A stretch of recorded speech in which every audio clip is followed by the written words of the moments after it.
হে তরুণ যুবকেরা, হে আমার মুরব্বিয়ানেরা, শুনে রেখে দিন বাবা, জেনে রেখে দিন বাবা, 1450 বছর আগে বলো হালওয়া ওয়াল আসাল, ভাই আমার মিষ্টি খাওয়া এবং মধুপান করা আমার নবী পছন্দ করতেন। নবী আমার ভালোবাসতেন মিষ্টি খাওয়া, নবী আমার মধু খাওয়া পছন্দ করতেন, ভালোবাসতেন। আমি কত কথা বলবো, বেশি কথা বলবো না। যেগুলো নবী আমার করেছেন বা করতে বলেছেন সবের মধ্যে বিজ্ঞান আর বাস্তবতা আছে। হে তরুণ যুবকেরা, 1450 বছর আগে গবেষকরা গবেষণা করছেন, গবেষণা করে তারা বলছেন ভাই আমার কার্ডিও ভাস্কুলার নামে আমাদের শরীরে একটা কার্ডিও রোগ হয়, মারাত্মক হার্টের একটা সমস্যা হয়। যদি নিয়মিত যদি খাওয়া দাওয়ার পরে ভাই আমার এক পাতে যদি একটু মিষ্টি রাখা হয়, একটু যদি মিষ্টি খাওয়া দাওয়ার পরে খাওয়া হয়, তাহলে আমাদের হজম শক্তি ভালো হবে এবং মারাত্মক কার্ডিও ভাস্কুলার এরকম ভয়ঙ্কর রোগ থেকে শরীর আমাদের রক্ষা পেতে পারে। এটা বলছে বিজ্ঞানী, এটা বলছে স্বাস্থ্য বিশেষজ্ঞরা। আর মধু হলো সর্দির জন্য থেকে শুরু করে এমন অনেক রোগের মহা ঔষধ হলো মধু। এ তরুণ যুবকেরা, 1450 বছর আগে বিশ্বনবী যা বললেন আজকের যুগে বিজ্ঞান আর বাস্তবতায় প্রমাণিত হয়। মিষ্টি খেলে অ্যাসিডের ক্ষরণের পরিমাণ কমে যায়, হজম শক্তি বেড়ে যায়, শরীর স্বাস্থ্য আমাদের সুন্দর থাকে, আমাদের খিদেটা ঠিকঠাক কমপ্লিট হয়। হে তরুণ যুবকেরা, এই রকম ভাবে আল্লাহর নবী 1450 বছর আগে যা বলেছেন নবী আমার বলেছেন। হে সাহাবী, তোমার হার্টের সমস্যা, হাদিসের মধ্যে এসেছে নবী আমার জানিয়েছেন তোমার হার্টের সমস্যা হয়েছে, তুমি আজুয়া খেজুর খাও। আজুয়া খেজুর হার্টের সমস্যার জন্য উপকার। জোরে বলুন সুবহানাল্লাহ। আজুয়া খেজুরের ইতিহাস আমি বলেছি, সালমান ফার্সি হুজুরের বাগানে প্রথম আজুয়া খেজুর শুরু হয়। আমার নবী পোড়া বীজ দিয়ে শুরু করলেন। ইহুদি হযরত সালমান ফার্সি হুজুরকে ছাড়বে না, সেজন্য বাহানা তৈরি করলো যে বীজগুলো পোড়া বীজ দিয়ে দিল, বলে এইগুলো গাছ হতে হবে, গাছ হলে ফল হবে তবে আমি ছাড়বো। আমার নবী ওই পোড়া বীজগুলো আল্লাহর নাম নিয়ে বসাতে শুরু করলেন। তৎক্ষণাৎ আমার আল্লাহর কুদরতি ক্ষমতায় পেছন দিকে শেষে যখন তাকিয়ে দেখলেন চারা ফুটে গেছে। ওই পোড়া বীজ থেকে আল্লাহ গাছ বানালেন, পরে ফল দিলেন, ফলগুলো সব কালো কালো ফল হলো এবং সবচেয়ে সেরা খেজুর হলো, সেই খেজুরটা হলো আজুয়া খেজুর। মদিনা শরীফে ভাই আমার সেখান থেকে চাষ শুরু হলো। জোরে বলুন সুবহানাল্লাহ। এই আজুয়া খেজুর এটা হলো হার্টের উপকার। বিশ্বনবী আমার বলেছেন, হাদিস পাকের মধ্যে এসেছে, যে ব্যক্তি সকালবেলা 7খানা আজুয়া খেজুর খাবে সারা দিন তার শরীরে কোনো জাদু ক্রিয়া করবে না।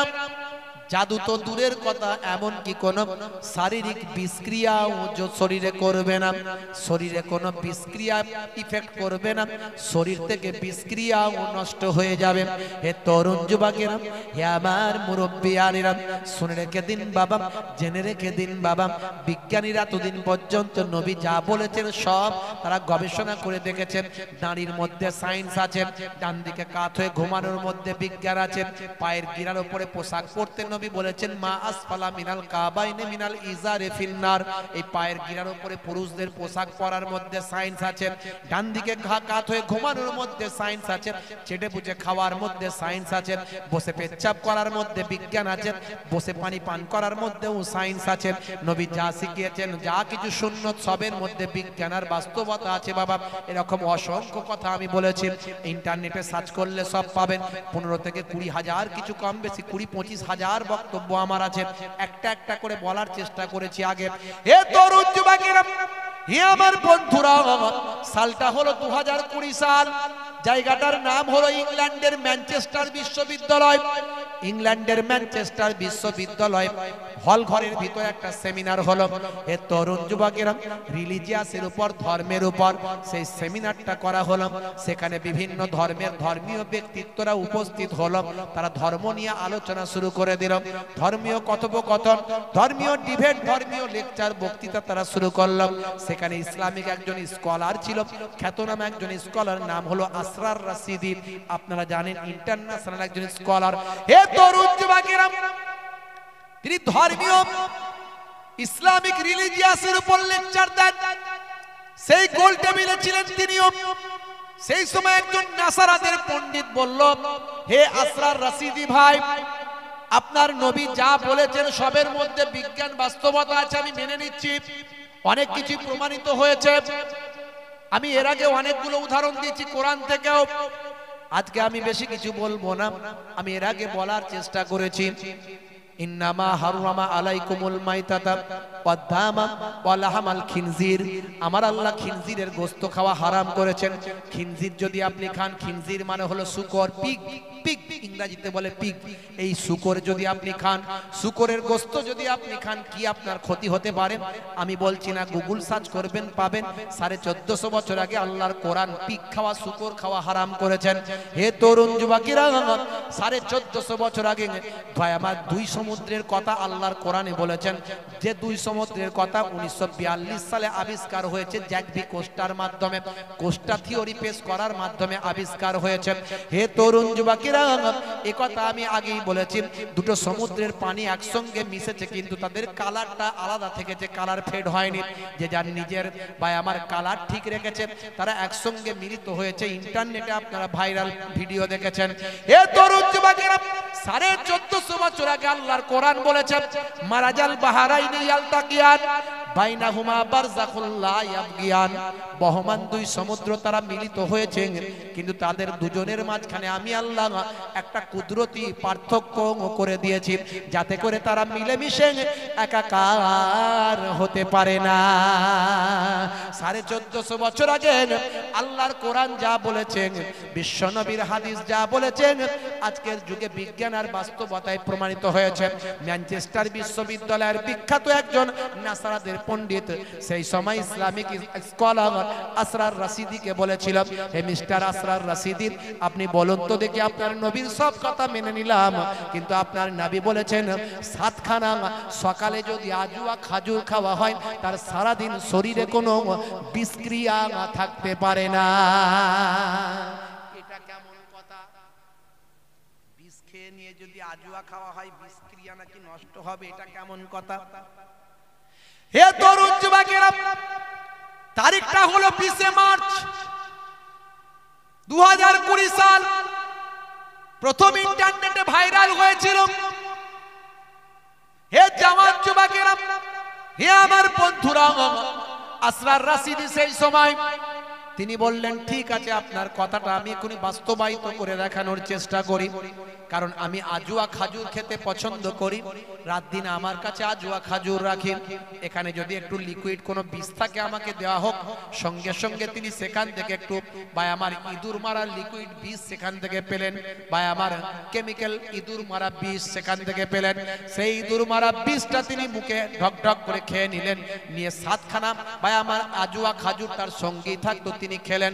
খাওয়ার পরে মানুষদেরকে দেখিয়ে দিলেন, দেখো দেখো আমার শরীরে দেখো কোনো ইফেক্ট কিছু করছে কিনা, আমি এখানে কয়েক ঘন্টা পর্যন্ত থাকবো, আমার কোনো ক্ষতি, এই ইঁদুর মারা এই মারাত্মক কেমিক্যাল মারাত্মক বিষ আমার শরীরে কোনো ক্ষতি ইনশাআল্লাহ করবে না, কারণ আমার নবী যা বলেন নিজের ইচ্ছায় বলেন না, মা ইয়ানতিকু আনিল হাওয়া ইন হুয়া ইল্লা ওয়াহিয়ুন ইউহা, আমার নবী নিজের ইচ্ছায় কোনো কথা বলেন না যতক্ষণ না আমার আল্লাহ ওহী দিয়ে না জানিয়ে দেয়।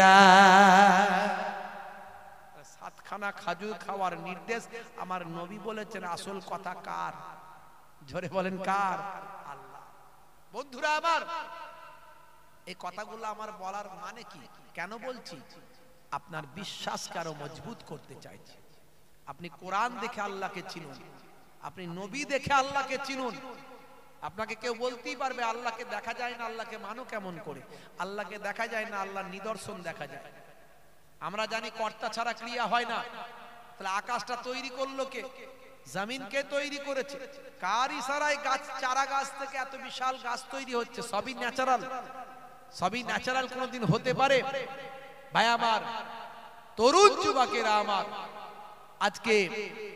আজকে বিজ্ঞান বলছে পৃথিবী সৃষ্টি হয়েছে, ভাই আমার নবমণ্ডল ভূমণ্ডল সবকিছু সৃষ্টি হয়েছে বিগ ব্যাং থিওরি তারা দিচ্ছে। বিগ ব্যাং থিওরি, এই বিগ ব্যাং থিওরিতে তারা বলছে যে একটা বিন্দু ছিল আগে, কোটি কোটি বছর আগে এই পৃথিবী সৃষ্টি হয়নি, আকাশ সৃষ্টি হয়নি, চাঁদ সূর্য গ্রহ উপগ্রহ সৌরজগৎ নবমণ্ডল ভূমণ্ডল সৃষ্টি হয়নি, তখন একটা বিন্দু ছিল, একটা বিন্দু, সেই বিন্দুতে বিস্ফোরণ হলো, বিস্ফোরণ, এই বিস্ফোরণ হয়ে তৈরি হয়ে গেল, কোথাও ছিটকে পড়লো পৃথিবী, কোথাও ছিটকে পড়লো মঙ্গল, কোথাও ছিটকে পড়লো বুধ, কোথাও ছিটকে পড়লো ইউরেনাস, কোথাও ছিটকে পড়লো নেপচুন, কোথাও ছিটকে পড়লো প্লুটো। এইভাবে আকাশ তৈরি হয়ে গেল, সব তৈরি হয়ে গেল, এইভাবে তৈরি হয়েছে। তারা বলছে বিগ ব্যাং থিওরি। আজকে 1450 বছর আগের কোরআন মাজিদ খুলুন, সূরা আম্বিয়া আয়াত নাম্বার 30 নাম্বার আয়াত সূরা আম্বিয়া খুলুন। আমার আল্লাহ কোরআন মাজিদে জানিয়ে দিয়েছে আকাশ জমিন সব একসঙ্গে লেগেছিল, আমি আল্লাহ সেখানে তাদের মধ্যে থেকে আমি সব পার্থক্য করে দিয়েছি। জোরে হবে না? জোরে হবে না? বন্ধুরা আমার, আজকে যেটা গবেষণা করা হচ্ছে 1450 বছর আগে আল্লাহর কোরআনে লিপিবদ্ধ হয়েছে। কে মানলো আর কে মানলো না দেখার দরকার নাই, কিন্তু আমার আপনার থেকে সেরা সেরা মানুষগুলো মেনেছে।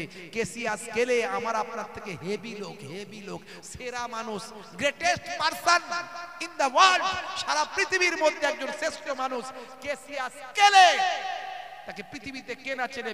বিশ্ব হেভিওয়েট 3 বার চ্যাম্পিয়ন, তিনি কিন্তু চিনেছেন, আল্লাহ মেনেছেন, নবী মেনেছেন। মাইকেল জ্যাকসন, শাহরুখ খান, সলমান খান করে আমাদের ছেলেরা।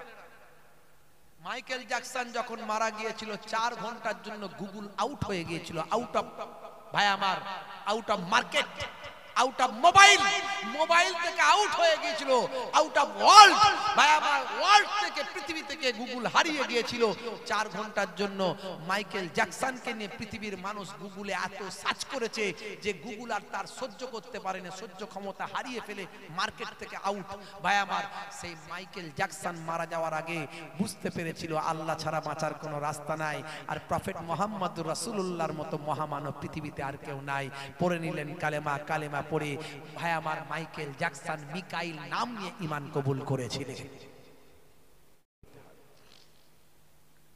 ভাইরা আমার, তরুণ যুবকেরা আমার বলার উদ্দেশ্য, আমার নবী যা শিখিয়েছেন সবের মধ্যে বিজ্ঞান, বাস্তবতা এবং সবের মধ্যে আমাদের উপকার আছে। জোরে বলুন আলহামদুলিল্লাহ।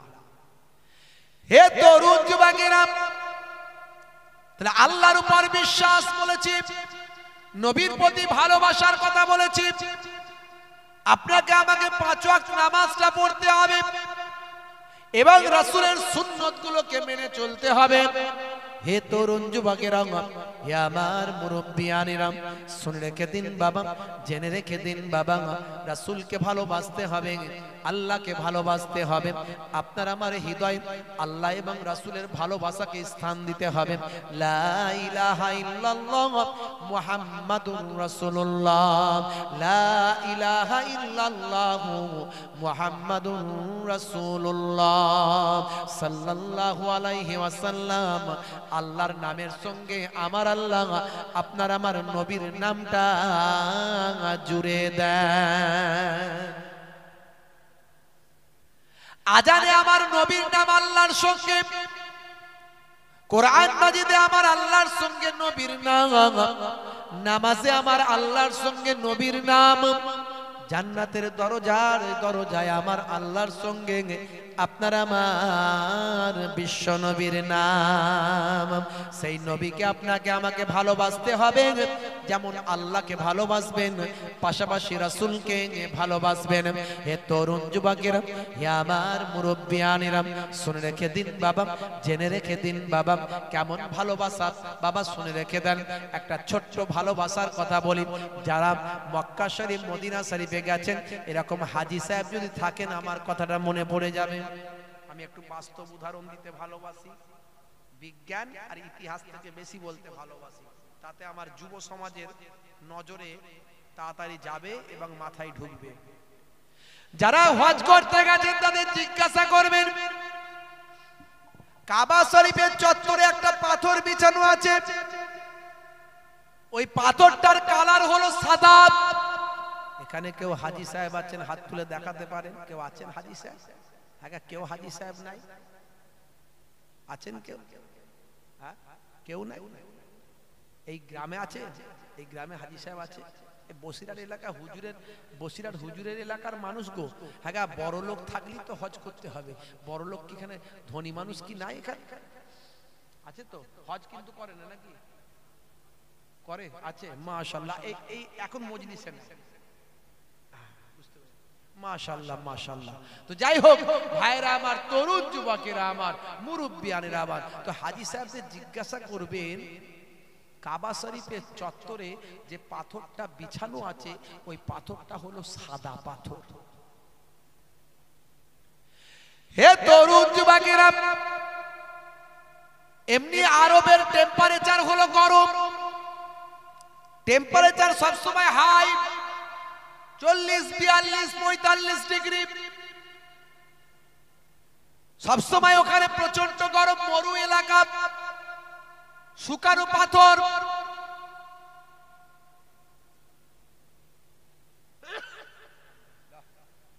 শুকানো পাথর তো মরু এলাকা, সবসময় প্রচন্ড তাপ, প্রচন্ড গরম।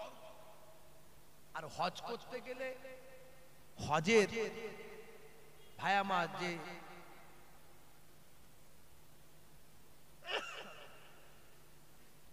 হজের যে ফরজগুলো তার মধ্যে কাবা ঘর তওয়াফ করতে হবে। কাবা ঘর তওয়াফ না করলে হজ হবে বাবু? হবে বলেন তো? হবে না। কাবা ঘর তওয়াফ করতে গেলে আল্লাহর কাবা ঘর তওয়াফ করবেন কি জুতো পায়ে দিয়ে করবেন না খালি পায়ে? খালি পায়ে করতে হবে। দেখো প্রচন্ড গরম, ওই গরমে পা পুড়ে যায়। হে তরুণ যুবকেরা, কাবা ঘরের চত্বরে প্রচন্ড গরম, টেম্পারেচার অনেক হাই। হে তরুণ যুবকেরা, হে আমার মুরব্বিয়ানেরা, হাজী সাহেবরা খালি পায়ে বাবা তওয়াফ করতে গেলে পাটা পুড়ে যায়, ফোসা হয়ে যায়, পাটা পুড়ে যায়, ভীষণ কষ্ট হয় বাবা। ভাই আমার, দোস্ত আমার, কাবা ঘরে তওয়াফ করতে গেলে মানুষের অনেক কষ্ট হয়। সেই সময় ভাই আমার একজন বিখ্যাত, ভাই আমার বিজ্ঞানী, বিখ্যাত একজন টেকনোলজি বাবা, ভাই আমার টেকনিশিয়ান বলা যেতে পারে বাবা, বিখ্যাত একজন বিশেষ ব্যক্তিত্ব ভাই আমার, দোস্ত আমার, তার বাড়ি হলো মিশরে। সেই মিশর থেকে একজন বিখ্যাত বাবা ভাই আমার, দোস্ত আমার, আধুনিক বিজ্ঞানী বলা যেতে পারে, এই রকম পর্যায়ের একজন বিখ্যাত ব্যক্তি, তার নাম হলো ডক্টর কামাল ইব্রাহিম। ভাই আমার ডক্টর কামাল ইব্রাহিম বাবা। হে তরুণ যুবকেরা, হে আমার মুরব্বিয়ানেরা, তিনি এলেন আল্লাহর বাইতুল্লাহ তওয়াফ করতে। আল্লাহর বাইতুল্লাহ তওয়াফ করতে এলেন মিশর থেকে একজন বিশিষ্ট ব্যক্তি বাবজি আমার, তরুণ যুবকেরা আমার, মুরব্বিয়ানেরা আমার, তিনি ডক্টর কামাল ইব্রাহিম, তিনি এসে উপস্থিত হলেন। হয়ে দেখছেন যে কাবা শরীফের চত্বরে প্রচন্ড পা রাখতে পারে না হাজী সাহেবরা, এত কষ্ট। আমার আল্লাহর ঘর, কাবা ঘর তওয়াফ করছে, অথচ মানুষ পা রাখতে পারছে না, এত কষ্ট পাচ্ছে হাজী সাহেব। বন্ধুরা আমার, তরুণ যুবকেরা আমার, সেই সময় আরবের বাদশা ছিলেন বাদশা সাউদ। বাদশা সাউদ সেই সময় বাদশা, আসল আরবের নাম হলো জাজিরাতুল আরব। বাদশা সাউদের সময় থেকে তার নামটা পরিবর্তন করে হলো সৌদি আরব। সাউদের নাম অনুসারে সৌদি করা হয়েছে, ভালো করে জানুন। হে তরুণ যুবকেরা, তার পূর্বে আরবের নাম ছিল জাজিরাতুল আরব। এই জাজিরাতুল আরবের অর্থ কি? জাজিরাতুল আরব ডিকশনারি খুলে দেখুন, পাহাড়ে ঘেরা আরব, পাহাড়ে ঘেরা আরবকে জাজিরাতুল আরব বলা হয়। হে তরুণ যুবকেরা, হে আমার মুরব্বিয়ানেরা, সেই সময় কামাল, ডক্টর কামাল ইব্রাহিম, তিনি একজন বিশিষ্ট সেই সময়কার বিখ্যাত একজন টেকনিশিয়ান। টেকনিশিয়ান, বিখ্যাত একজন সায়েন্টিস্ট বলা যেতে পারে, একজন বিজ্ঞানী বলা যেতে পারে। হে তরুণ যুবকেরা, হে আমার বন্ধুরা, তিনি বাদশাহ সাউদের সঙ্গে মুলাকাত করলেন, বাদশাহ সাউদকে ইনফরমেশন দিলেন, হে আমার প্রিয় বাদশাহ সাউদ, শুনে রেখে দেন, আমি এমন একটা পাহাড়ের নাম সন্ধান করে জানতে পেরেছি, আমার গবেষণার মধ্যে দিয়ে এমন একটা পাহাড়ের নাম সন্ধান করে জানতে পেরেছি যেটা কেউ জানে না, যেটা মানুষ এখনো জানতে পারে না, যে পাহাড়ের পাথর কখনো গরম হয় না। জোরে হবে না? কখনো গরম হয় না। খুব সংক্ষেপে শেষ করে দেবো, লম্বা চওড়া নয়। আপনারা ভাবে হুজুর কি ওয়াজ শেষ করবেন না কি দেবো, খুব ছোট্ট করে এটুকু বলে দিই। হে তরুণ যুবকেরা, হে আমার বন্ধুরা, শুনে রেখে দিন বাবা, জেনে রেখে দেন। বাদশাহ সাউদ বলল, তাই নাকি? তাহলে তাড়াতাড়ি ওই পাহাড়ের পাথর আপনি দেখুন, ব্যবস্থা যদি করতে পারেন, আল্লাহর রহমত আপনার উপর নাজিল হবে, আল্লাহর কৃপা দয়া আপনার উপর নাজিল হবে। আচ্ছা বলুন তো কত টাকা লাগবে? এই নিন, আমি একটা ব্ল্যাঙ্ক চেক আমার দেশের পক্ষ থেকে আপনাকে দিয়ে দিলাম, ওই পাথর আনার জন্য যত টাকা প্রয়োজন আপনি ওই ব্ল্যাঙ্ক চেকেতে বসিয়ে দেবেন, আর তাকে আপনি দিয়ে আপনি পাথরটা সঞ্চয় করুন। হে তরুণ যুবকেরা, বাদশাহ সাউদের কাছ থেকে অনুমতি নিয়ে, বাদশার কাছ থেকে অনুমতি নিয়ে ডক্টর কামাল ইব্রাহিম সেই সময় ব্ল্যাঙ্ক চেক নিয়ে চলে গেলেন কোথাও, জায়গাটার নাম হলো গ্রিস। এই গ্রিসের জমিনে গিয়ে তিনি সেখানকার দায়িত্বপ্রাপ্ত ব্যক্তির সঙ্গে দেখা করলেন, দেখা করে বললেন, হে বাবা, এখানকার বাবা গভর্নর, এখানকার নেতা, এখানকার লিডার, আমরা আরব থেকে এসেছি, আরব বাদশার পক্ষ থেকে এসেছি। হে তরুণ যুবকেরা, হে আমার বন্ধুরা, শুনে রেখে দিন বাবা, জেনে রেখে দেন। সেই সময় তিনি দাবি করলেন, ওই পাহাড়টা ছোট পাহাড়, কিন্তু ওই পাহাড়ের একটা অংশের পাথর আমার প্রয়োজন, যা টাকা পয়সা লাগবে সবটাই দেব। আমার কাবা ঘর আপনারা জানেন, এই কাবা ঘরের চত্বরে হাজি সাহেবরা হজ করেন, তাদের পাটা পুড়ে যায়, তাদের পাটা ফোসা পড়ে যায়, তাদের বড্ড তোয়াফ করতে কষ্ট হয়, আর তোয়াফ না করলে হজ হয় না, তাই তাদের জন্য বড় কষ্ট হয়। তাই এমন পাথর আমি সন্ধান পেয়েছি, এই পাথরটা কেবল গ্রিসের এই পাহাড়ই একমাত্র আছে, পৃথিবীর আর কোনো পাহাড়ে আছে কিনা এখনো সন্ধান পাওয়া যায় না। ওই পাথরটা যদি আপনি একটা অংশ দেন, ওই একটা অংশ এনে আমি আল্লাহ কাবা ঘরের চত্বরে বিছিয়ে দেব। আমি আরবের সরকারের পক্ষ থেকে এসেছি, এই নেন ব্ল্যাঙ্ক চেক, খালি চেকটা আপনাদের দিয়ে দিলাম, যত অ্যামাউন্ট বসানোর বসিয়ে নেন, যত অ্যামাউন্ট লেখার লিখে নেন, তার পরিবর্তে পাথরের একটা অংশে পাথর আমাকে দিয়ে দেন। হে তরুণ যুবকেরা, হে আমার বন্ধুরা, হে আমার মুরব্বিয়ানেরা, শুনে রেখে দিন বাবা, ডক্টর কামাল ইব্রাহিম মিশরের মানুষ, সেই সময়কার একজন বিখ্যাত ভাই আমার টেকনিশিয়ান, বিখ্যাত একজন ব্যক্তিত্ব। তিনি কি করলেন, কোন রকমে রাজি করিয়ে ওই পাহাড় থেকে পাথর কাটালেন, পাথর কাটিয়ে একটা অংশ তিনি ভাই আমার মক্কা শরীফে আনালেন। মক্কা শরীফে আনিয়ে ভাই আমার বড় বড় হাই লেভেলের মিস্ত্রি দিয়ে তিনি সেখানে পাথরগুলো বসিয়েছিলেন। আজও কাবা শরীফের চত্বরে আপনি তার কাছ থেকেই তোমরা বিষয়টা জেনে নেবে। হে তরুণ যুবকেরা, হযরত সারিয়া যখন যুদ্ধ থেকে ফিরলেন, মদিনা শরীফে যখন উপস্থিত হলেন, মদিনা শরীফের মসজিদের নববীর মুসল্লিরা ছুটে ছুটে গিয়ে হযরত সারিয়াকে জিজ্ঞাসা করলেন, ভাই সারিয়া, জুম্মার দিনে শুক্রবারে তোমার নামটা ধরে আমাদের খলিফা মসজিদের নববীর খুতবার মাঝখানে তিনবার আওয়াজ দিয়েছিলে, ব্যাপারটা একটু খুলে বলবে, কি হয়েছিল কেসটা?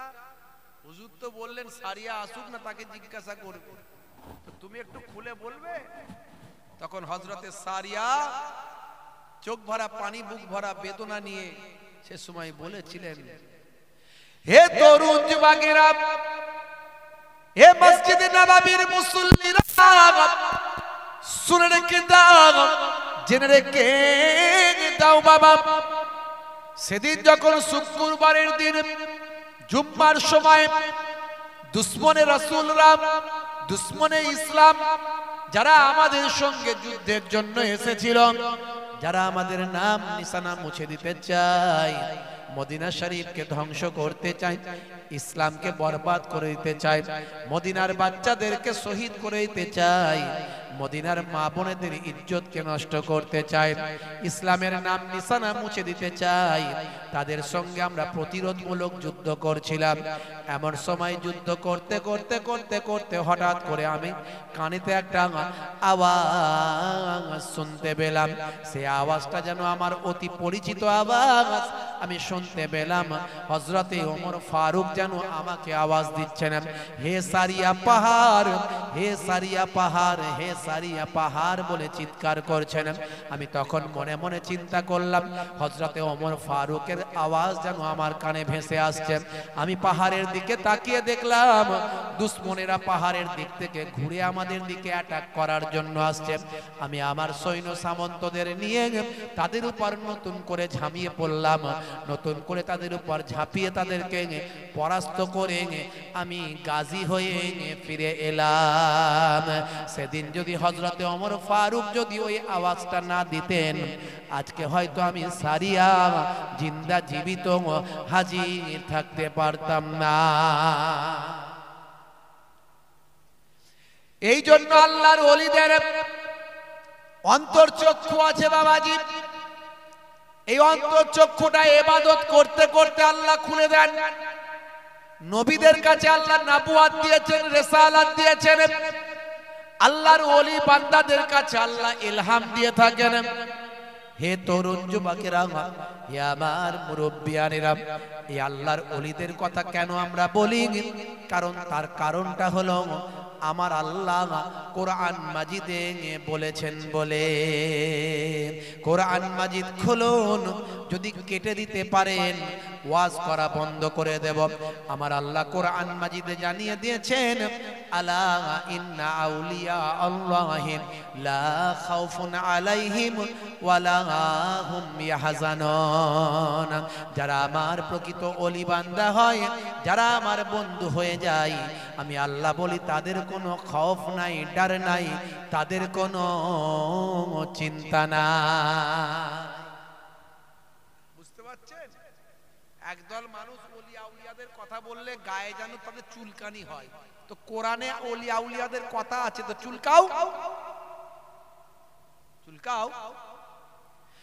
হে তরুণ যুবকেরা, কোরআন মাজিদে আমার আল্লাহ আবার জানিয়ে দিয়েছেন, আমরা যারা বিভ্রান্তের মতো পথভ্রষ্ট হয়ে গেছি, আমরা যারা মোবাইল দেখে দেখে কিছু নামধারী মাদ্রাসায় না পড়া ফেসবুকের পণ্ডিত শায়েখ, ফেসবুকের পণ্ডিত শায়েখের ভক্ত হয়েছি, আমরা যারা নামধারী ফেসবুকের পণ্ডিত কিছু ভাই আমার, ওই যে কি বলে তারা নাকি নিজেদেরকে আহলে হাদিস বলে। ভাই আহলে হাদিস আমরা, সবচেয়ে বড় আহলে হাদিস ছিল পশ্চিমবঙ্গের মধ্যে যদি কেউ থাকে সেটা হলো মুজাদ্দিদুজ জামান হযরত পীর আবু বকর সিদ্দিক রাহমাতুল্লাহ আলাইহি। তিনি ছিলেন বড় আহলে হাদিস। হযরত আল্লামা রুহুল আমিন সাহেব রাহমাতুল্লাহ আলাইহি, তিনি ছিলেন বড় আহলে হাদিস। যারা হাদিস মেনে চলেন, হাদিসের পরিবারের মধ্যে যারা হন, তাদের আহলে হাদিস বলা হয়। আমরা শুধু আহলে হাদিস নয়, বরং আমরা আহলে কোরআন, আহলে হাদিস, আহলে সুন্নাহ ওয়াল জামাত। হে তরুণ যুবকেরা, হে আমার মুরব্বিয়ানেরা, কথিত যারা নামধারী কিছু বেরিয়েছে, তারা হাদিসের সবগুলো মানে না, কিছু মানে আর কিছু ছেড়ে দেয়। ওরা আসলে হাদিস নয়, ওরা আসলে হদস। হে তরুণ যুবকেরা, ওরা এমন কিছু কথাবার্তা বলে সমাজের বুকে ফিতনা চালু করে দেয়। ফিতনা, অশান্তি। 17 বছর মাদ্রাসায় পড়েছে, তার কোনো দাম এরা দেয় না। 17 বছর পড়ার দাম দেয় না। এরা ফেসবুকের পণ্ডিত, যে মাদ্রাসায় কোনোদিন পড়েনি, কোরআন হাদিসের তার কি জ্ঞান থাকবে? আপনি ডাক্তার হয়েছেন, আপনি সার্জন নন, আপনি এমএস করেননি, মাস্টার অফ সার্জন, আপনি এমএস ডিগ্রি করেননি, আপনি কোথায় ফেসবুকে ইউটিউবে কিছু হয়তো অপারেশন করা দেখেছেন, তাই নিয়ে ছুরি চালাতে শুরু করে দিয়েছেন। পেশেন্ট বাঁচবে না মরবে? জোরে বলেন ভাই। আপনার এমএস ডিগ্রি নাই, আপনার ট্রেনিং নাই, আপনি 10 বছর 15 বছর ধরে আপনি পড়াশোনা করেননি, আপনি ইউটিউব ফেসবুকে হয়তো কিছু অপারেশন দেখেছেন, দেখে এখন নিজে ডাক্তার দাবি করে এখন অপারেশন শুরু করে দিয়েছেন, এখন পেট কাটতে শুরু করেছেন, সিজার করতে শুরু করেছেন, আপনি বাবা হার্টের অপারেশন করতে শুরু করেছেন। এখন আমাকে বলেন পেশেন্ট বাঁচবে না মরবে? পেশেন্ট সব ফিনিশ। এই জন্য কথাই বলে নিম ডক্টর খতরায় জান আর নিম মৌলবী খতরায় ঈমান।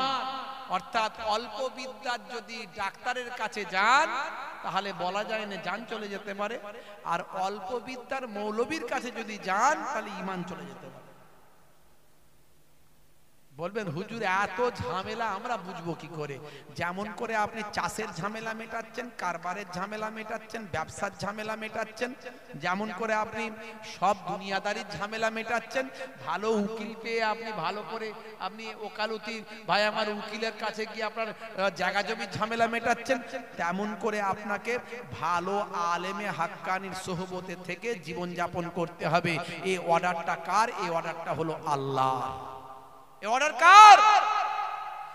হে তরুণ যুবকেরা, আমার আল্লাহ কোরআন মাজিদে আবার জানিয়ে দিয়েছেন, ইয়া আইয়ুহাল্লাযীনা আমানুত্তাকুল্লাহা ওয়া কুনু মা'আস সাদিকিন। হে বিশ্বাসী বান্দারা, তোমরা আমি আল্লাহকে ভয় করো এবং সত্যবাদীদের সঙ্গী হয়ে যাও। জোরে হবে না? সত্যবাদী কারা? আলেমে হাক্কানি যারা, ওলিয়ে কামেল যারা। হে তরুণ যুবকেরা, আমার আল্লাহ আরো বলে দিয়েছেন কোরআন মাজিদের অর্ডার, ফাসআলু আহলায যিকরি ইন কুনতুম লা তা'লামুন। হে দুনিয়ার মানুষ শুনে রেখে দাও, যেটা তোমরা জানো না সেটা তোমরা জাননে ওয়ালাদের কাছে, আল্লাহর আলেমে হাক্কানি যারা যারা জানে তাদেরকে আলেম বলা হয়। যেটা তোমরা জানো না সেটা তোমরা জাননে ওয়ালাদের কাছে গিয়ে জেনে নাও। অর্থাৎ কথায় কথায় কোরআন মাজিদ থেকে বহুভাবে প্রমাণ করা যায় আল্লাহর আলেম বান্দাদের, ওলি বান্দাদের কথা সাধারণ মানুষদের চলতে হবে। তাহলে বাঁচার কোনো রাস্তা নেই, যে কোনো সময় ঈমান ধ্বংস হবে। এইরকম ওই যে মোবাইল রিপেয়ারিং করা শায়েখের পাল্লায় পড়লে ঈমান ধ্বংস হয়ে যাবে। সেই মোবাইল রিপেয়ারিং করা শায়েখ কিছুদিন আগে বলেছিল যত নবীরা সব এসেছে বানি ইসরাইল যুগে সব নাকি ইহুদি, সব নাকি ইহুদি। বুঝতে পারছেন? সব ইহুদির বংশে তারা জন্মগ্রহণ করেছে, সব নাকি ইহুদি। ভাই ইহুদিটা কোথা থেকে এসছে যদি ভালো করে বুঝতো তাহলে তো হয়ে যেত। অঙ্কের টিচার ইংরেজিতে ফার্স্ট ক্লাস ফার্স্ট হতে পারে না, হওয়া সম্ভব নয়। যিনি অঙ্কে স্পেশাল তিনি ইংরেজিতে স্পেশাল হবেন এমন হতে পারে না। যিনি ইংরেজিতে স্পেশাল হবেন তিনি ফিজিক্সে হবেন এমন হতে পারে না। যিনি কেমিস্ট্রিতে হবেন তিনি ম্যাথামেটিক্সে হবেন এমন হতে পারে না। যিনি ইকোনমিক্সে হবেন তিনি ফিলোসফিতে হবেন এমন হতে পারে না। যিনি হাদিস তাফসিরে হবেন তিনি আবার ফিকহাতে হবেন এমন হতে পারে না। তাহলে সবের একটা স্পেশালিস্ট আছে বাবা। তুমি যে লাইনের লোক সেই লাইনে থাকো। তুমি তো মোবাইল রিপেয়ারিং করাতে স্পেশালিস্ট, তুমি আবার ফতোয়াবাজিতে কবে থেকে স্পেশালিস্ট হলে? গন্ডগোল হবে না? হবে না। তাহলে অপারেশন চালাতে গেলেই তো রোগী মারা যায়। আলেমে হাক্কানিরা হলো নবীদের ওয়ারিস। নবীর হাদিস যেখানে বলেছে মান যারা আলিমান ফাকান্নামা যারানি, মান সাফা আলিমান ফাকান্নামা সাফানি, মান জালাসা আলিমান ফাকান্নামা জালাসানি। যে আলেমে হাক্কানির সঙ্গে মুলাকাত করলো সেজন্য আমি রাসূলুল্লাহর সঙ্গে মুলাকাত করলো। মান জালাসা আলিমান ফাকান্নামা জালাসানি। যে আলেমে হাক্কানির মজলিসে গিয়ে বসলো সেজন্য আমি রাসূলুল্লাহর মজলিসে এসে বসলো। মান সাফা আলিমান ফাকান্নামা সাফানি। যে আলেমে হাক্কানির সঙ্গে মুসাফা করলো সেজন্য আমি রাসূলুল্লাহর সঙ্গে মুসাফা করলো। জোরে হবে না? যেখানে নবীর হাদিস বলেছে, যেখানে আল্লাহর কোরআন বলেছে, এরা বলছে ওই আলেম ওলামাদের জানতে হবে না, নিতে হবে না, আমাদের লাগবে না, আমরা এমনি এখান থেকে গ্রহণ করে নেব, সব বুঝে নেব। হে তরুণ যুবকেরা, হে আমার হে আমার মুরব্বিয়ানেরা শুনে রেখে দিন বাবা, জেনে রেখে দেন। হে মুসলমান, একটুখানি রক্ষা করুন। তাই আপনাকে আমাকে সহি আকীদার উপরে চলতে হবে, যে আকীদায় চলেছিলেন সাহাবায়ে কেরামেরা, যে আকীদায় চলেছিলেন হযরত ইমামে আযম আবু হানিফা হুজুর।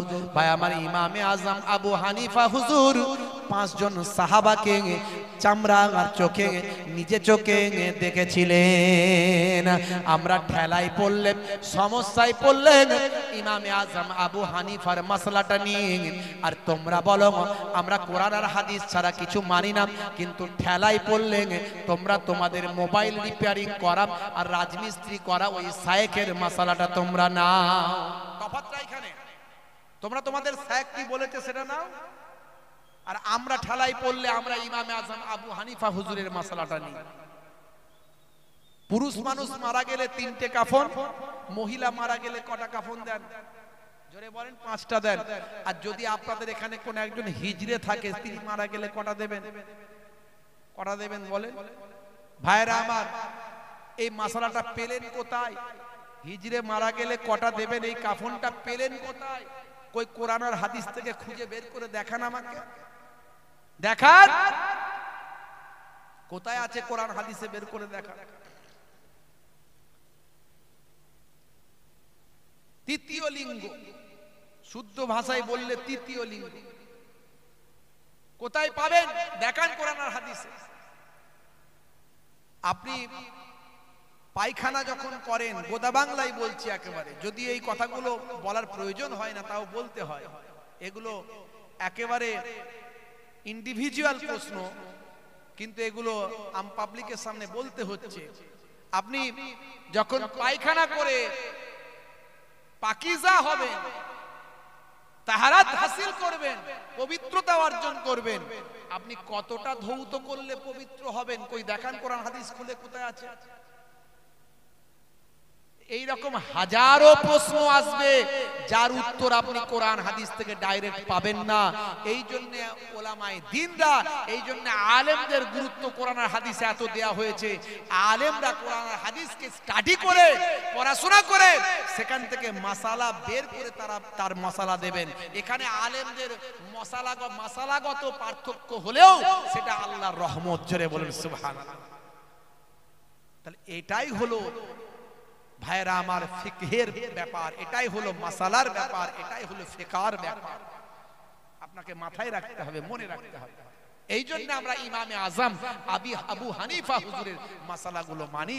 তিনি সেই জামানার ভাই আমার যোগ্য আলেম, যিনি কোরআন হাদিস তো আজকের নয় বাবা, কোরআন হাদিসকে মডার্ন যুগের জিনিস নাকি, সে আমার নবীর যুগের জিনিস। সে কোরআন হাদিসকে তিনি এত ভালো করে স্টাডি করেছিলেন যে সেখান থেকে তিনি মাসালা দিয়েছিলেন। হে তরুণ যুবকেরা, এই জন্য আল্লাহর কোরআন জানিয়ে দিয়েছে তোমরা সত্যবাদীদের সঙ্গী হয়ে যাও।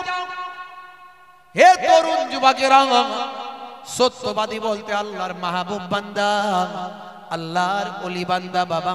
হে জওয়ান যুবকেরা শুনে রেখে দাও, ফেসবুক ইউটিউবের ওয়াজ নিশ্চয় তোমরা শুনবে, শুনতে বারণ করব না, কিন্তু যে বক্তার মধ্যে নবী প্রেম নাই, যে বক্তার মধ্যে আউলিয়ায়ে কেরামদের প্রতি প্রেম নাই, ভালোবাসা নাই, মনে রাখবে এই রকম বক্তাগুলো কোরআন আর হাদিসের বিরুদ্ধে। কারণ কোরআন মাজিদে আমার আল্লাহ নবী প্রেমের কথা সবচেয়ে বেশি বলেছেন, আর আউলিয়ায়ে প্রেম, আউলিয়াদের প্রেম ভালোবাসার কথা কোরআন মাজিদে অনেকবার আমার আল্লাহ বলেছেন। হে তরুণ যুবকেরা, আমার আল্লাহ জানিয়ে দিয়েছেন মাইয়াতির রাসূল ফাকাদ আতা আল্লাহ, যে আমার রাসূলের ইতাআত করলো সে যেন আমি আল্লাহ আমারই ইতাআত করলো। হে তরুণ যুবকেরা, হাদিস পাকের মধ্যেও বলা হয়েছে, বিশ্ব নবী আমার জানিয়ে দিয়েছেন মান হাব্বা সুন্নতি ফাকাদ আহাব্বানি ওয়া মান আহাব্বানি কানা মাই ফিল জান্নাহ। যে আমার সুন্নতকে ভালোবাসলো সে আমি নবীকে ভালোবাসলো, আর যে আমি নবীকে ভালোবাসলো সে আমার সঙ্গে জান্নাতি হয়ে গেল। এই রকম নবী প্রেমের কথা কোরআন এবং হাদিস পাকের মধ্যে এসেছে। অন্য জায়গায় দয়ার নবী আবার জানিয়ে দিয়েছেন, লা ইউমিনু আহাদুকুম হাত্তা আকুনা আহাব্বা ইলাইহি মিন ওয়ালিদিহি ওয়া ওয়ালাদ ওয়ালাদিহি ওয়ান নাসি আজমাইন, যতক্ষণ পর্যন্ত তোমরা তোমাদের বাপ মা সন্তান সম্পত্তি সব কিছুর থেকে আমি রাসূলকে বেশি না ভালোবাসতে পারো, ততক্ষণ পর্যন্ত তোমরা মুমিন হতে পারলে না, ঈমানদার হতে পারলে না। আর যদি ঈমানদার হতেই না পারি, কিসের আমল, কিসের দাড়ি, কিসের টুপি, কিসের নামাজ? আমি তো ঈমানদারই হতে পারি না। তাহলে নবী প্রেম যার মধ্যে নাই, এমন বক্তার আলোচনা শোনা যাবে না। ওলি আউলিয়াদের প্রতি প্রেম যাদের, যে বক্তার নাই, এমন আলোচনা শোনা যাবে না। ওলি আউলিয়াদের কথা আল্লাহ কোরআনে অনেক বলেছেন, আতিউল্লাহ ওয়া আতিউর রাসূল ওয়া উলিল আমরি মিনকুম।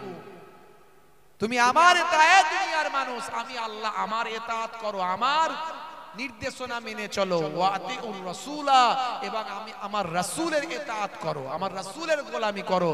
ওয়া উলিল আমরি মিনকুম, যারা আল্লাহ এবং রাসূলকে মেনে দুনিয়াদারি করেছে, আলেমে হাক্কানি, ওলিয়ে কামেল, এরকম আল্লাহর ওলিদের ইতাআত গোলামি করো। জোরে বলুন সুবহানাল্লাহ। হে তরুণ যুবকেরা, হে আমার বন্ধুরা, হে আমার মুরব্বিয়ানেরা, শুনে রেখে দিন বাবা, জেনে রেখে দিন বাবা, হে মুসলমান, তাহলে আপনাকে আমাকে আপনার আকীদা, ঈমানটাকে ঠিক করতে হবে। আকীদা মানে টাকা পয়সা নয়, আকীদা মানে ঈমান, মানে কোনো মালপত্র সম্পদ নয়। ঈমান মানে হলো বিশ্বাস, বিশ্বাসের জায়গাটা আপনাকে ঠিক করতে হবে। মনে রাখবেন, বিশ্বাসের কথা এত গুরুত্ব দিয়ে বলছি কেন, তার কারণ হলো বাবা, রোল নাম্বার আপনারা জানেন, রোল নাম্বার ছাড়া খাতা ভর্তি লেখা, মাস্টার খাতা দেখবে না, রোল নাম্বার ফাঁকা, খাতা ভর্তি লেখা, মাস্টার খাতা দেখবে না। 15,000 20,000 টাকার মোবাইলটা ভাই আমার কিনেছেন বাবা, সিম কার্ডটা ফাঁকা, ওই মোবাইলটা কোনো কাজে লাগবে না। সিম কার্ড ছাড়া যেমন মোবাইলের কোনো মূল্য নাই, রোল নাম্বার ছাড়া যেমন পরীক্ষার খাতার কোনো দাম নাই, সেরকম আমাদের ঈমান আকীদা ছাড়া আমার আপনার আমলের কোনো মূল্য না। এই জন্য এত ঈমান আকীদার কথা বলছি। আগে বিশ্বাসটা ঠিক করুন, আকীদাটা ঠিক করুন। আপনি কাদের পক্ষে আছেন? যদি ওলি আউলিয়াদের পক্ষে থাকেন, খাজা গরিব নওয়াজের পক্ষে থাকেন, গাউসে আজম আব্দুল কাদের জিলানী আল বাগদাদির পক্ষে থাকেন, মুজাদ্দিদুল জামান পীর আবু বকর সিদ্দিক রাহমাতুল্লাহ আলাইহির পক্ষে থাকেন, বসিরাট আল্লামা হুজুর রুহুল আমিন সাহেব রাহমাতুল্লাহ আলাইহি হুজুরের পক্ষে থাকেন, তাহলে মনে রাখবেন, আবু দাউদ শরীফের হাদিস, আমার নবী বিশ্ব নবী জানিয়ে দিয়েছেন, মান তাশাব্বাহা বিকাউমিন ফাহুয়া মিনহুম। দুনিয়াতে তুমি যার পক্ষে থাকবে, যার সঙ্গে উঠা বসা মিলামিশা মহাব্বত করবে, দুনিয়াতে যার সঙ্গে তোমার রিলেশন যোগাযোগ থাকবে, কাল কিয়ামতের দিনে তার সঙ্গী আল্লাহ তোমাকে হাসরের দিনে উঠাবে। জোরে হবে না? একটু জোরে হবে না? বসিরহাট এলাকার মানুষ, আপনারা একটু মহাব্বত বেশি থাকবে। মহাব্বত ছাড়া আমলের কোনো মূল্য হবে না। আপনি নামাজ পড়ছেন গতানুগতিক, আপনার আল্লাহর প্রতি মহাব্বত নাই, সেই নামাজটা কি আল্লাহর দরবারে সেভাবে গ্র্যান্ড হবে? সেইভাবে হবে না। হলে হতে পারে, কিন্তু সেইভাবে হতে হবে না। আপনি একটা কাউকে দান করছেন, দান করার সময় যদি ভক্তি দিয়ে কাউকে দান না করেন, একটা অসহায় দুস্থ মানুষকে আপনি 10টা টাকা দিচ্ছেন, কিন্তু ভক্তি ভালোবাসা দিয়ে যদি না দেন, এই নে পয়সা নিবি না, তাহলে সে দানটা নিল বটে, কিন্তু তার মনটা ভরলো না, আপনার প্রতি তার ভালোবাসা জাগলো না। তাহলে যা কিছু করবেন তা প্রেম দিয়ে করবেন, ভালোবাসা দিয়ে করবেন। এই জন্যই ভালোবাসা দিয়ে কোনো কাজ করলে আল্লাহর দরবারে দ্রুত কবুল হয়ে যাবে। হে তরুণ যুবকেরা, হে আমার বন্ধুরা, শুনে রেখে দিন বাবা, জেনে রেখে দেন হে মুসলমান। তাহলে আল্লাহর এবার ভাই আমার আকীদাটাকে সাফ করে ফেলো। প্রথমে আল্লাহকে লা শারীকা লাহু, তার কোনো শরীক নাই। মাইয়ুশরিক বিল্লাহি ফাকাদ হারামাল্লাহু আলাইহিল জান্নাত, শিরককারীর জন্য জান্নাত চিরতরে হারাম হয়ে যায়। আল্লাহর সঙ্গে কাউকে গুলিয়ে ফেলবেন না, মিলিয়ে ফেলবেন না, এমনকি সামান্যতম আল্লাহর সঙ্গে শরীক করবেন না। আল্লাহর সঙ্গে সামান্যতম যদি অংশী করেন, আপনার ঈমানটা বরবাদ হবে। অনেকে বলে 10 যেখানে খোদা সেখানে। ভাই আমার একটা ছেলে কি কথা, এ কথা কখনো বলবেন না। অর্থাৎ অনেক 10 অনেক খোদা প্রমাণ হয় না, না এমন কথা বলবেন না। বলবেন না ওপরে খোদা নিচে তুমি, এ কথা তুমি বলবেন না। কারণ ওপরে খোদার সঙ্গে নিচে তুমিকে কম্পেয়ার করা হচ্ছে, সমতুল্য ইকুয়াল করে ফেলা হচ্ছে, এটা শিরকি কথাবার্তা।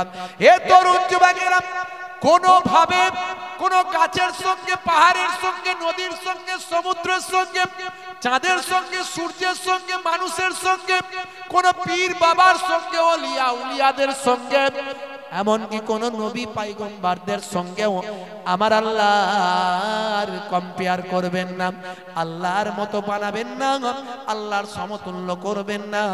এই ঈমানের উপর আপনি মজবুত থাকবেন, এটা হলো আপনার রোল নাম্বার, এটা হলো আপনার সিম কার্ড।